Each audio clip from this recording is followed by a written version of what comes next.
General Nhlanhla Mkhwanazi is continuing his testimony before South Africa's Parliamentary Ad Hoc Committee to investigate allegations he made in July this year on the political interference in the criminal justice system.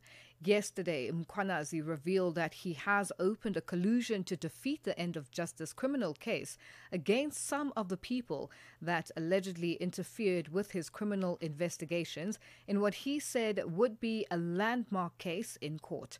And to look at what came out from his testimony yesterday and what can be expected today and allegations of political interference in the criminal system, we are joined by Professor Andre Duvenage, a political analyst at the University of the Northwest. Prof, good afternoon and thank you for joining us on Africa Update.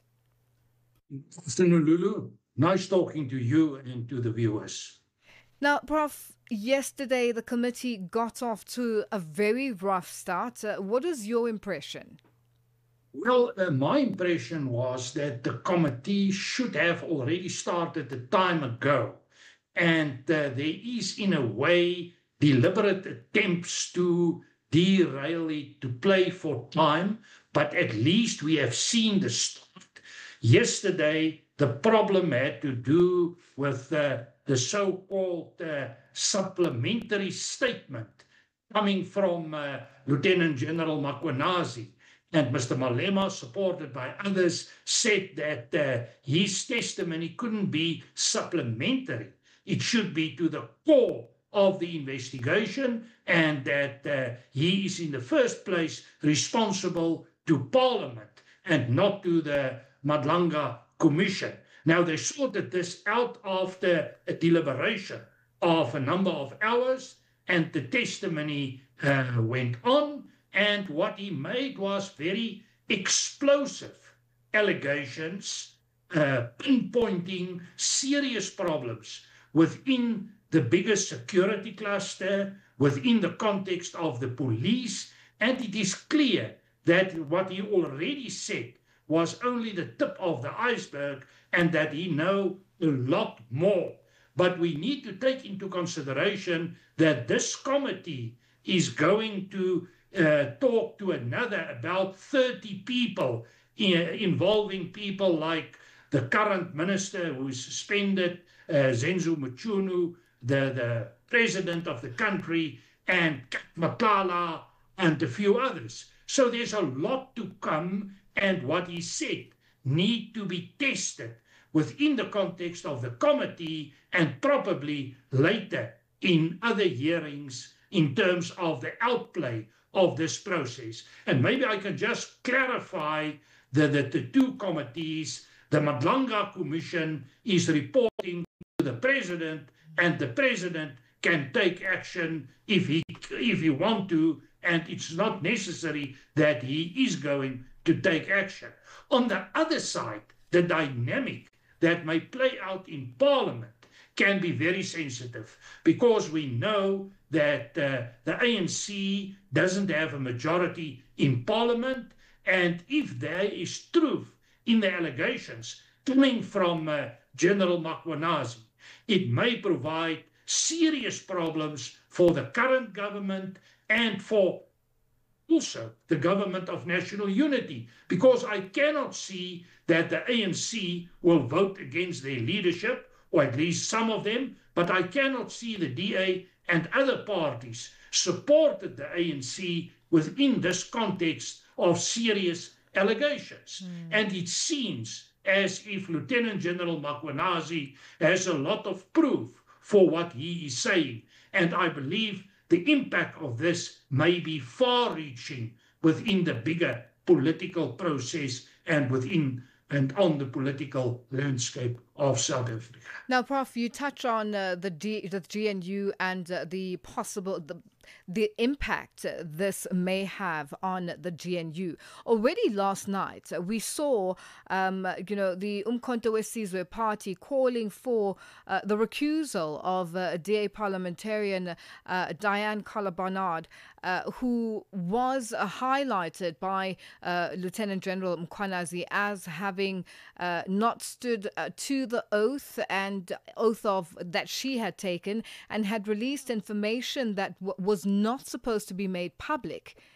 Now, there was a huge debate. There was a back and forth, and the DA coming back and saying that they would consult and they would discuss it and come back the following day. Already, this has just highlighted some issues there, as well as we saw Julius Malema reminding the other members of the different parties of the ad hoc committee that if a recusal is forced immediately without consultation from an individual's party, this could happen to them as well. And also that was something else that was highlighted was Hlophe, Judge Hlophe, who had also had to sort of step away from the JSC because of allegations made against them and action that had to be taken. So this is already happening.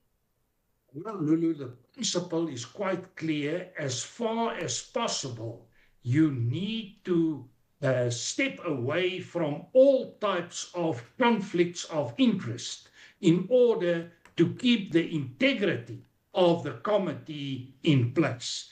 But clearly, there's a lot of conflict of interests. And if we look at the testimony coming from Lieutenant General Makhonazi, it is clear that he is implicating members of parliament. He's implicating the security cluster in many ways, the State Security Agency, the police force, courts, etc. And at the core of everything stands the ANC. And you can also ask the question, how can an ANC member like Soviet Lechanyane be the chairperson of a committee where his party is directly implicated in a huge number of ways?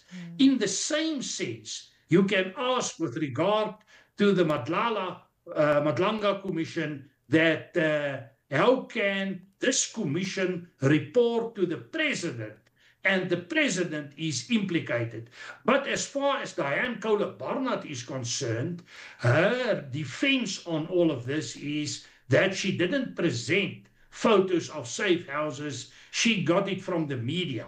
And so there's a case to make in that sense. Is she right or wrong? But in this case, if I was the Democratic Alliance and in the leadership, I will take her away and put someone else in to make sure the integrity of the committee is in place. But now again, we need to deal with other conflicts of interests as well. But at the end of the day, my biggest concern is that this committee end up in a lot of internal conflicts and procedural disputes and so on, and they are not doing their work. They have a month for providing a report that is critically important, and they want to discuss with another 30 people who is implicated in the Makhonazi reports. So in that sense, it is a tall order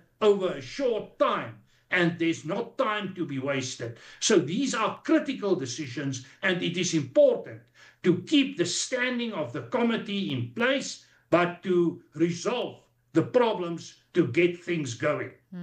Well, Prof, we have run out of time and are going to have to leave it there for today. Thank you for joining us on Africa Update. Thank you, Lulu.